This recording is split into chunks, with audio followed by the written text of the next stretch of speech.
Got my first roll from Vivid. There's the black carbon. This is actually how it came out of the box. I'm not too happy about that. The plastic was all shredded up.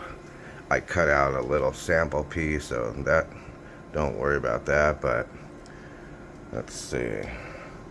There's this big nick over here. Hopefully that's only on the first layer there and it's not all the way through. A little beat up on the edges.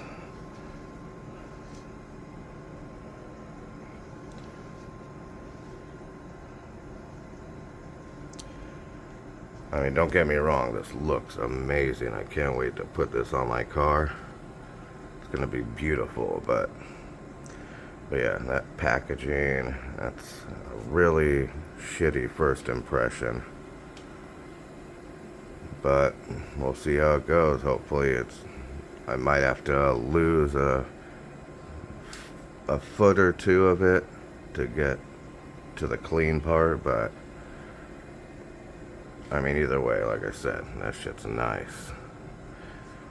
But yeah, Vivid Vinyl, step it up on your packaging, because this ain't it.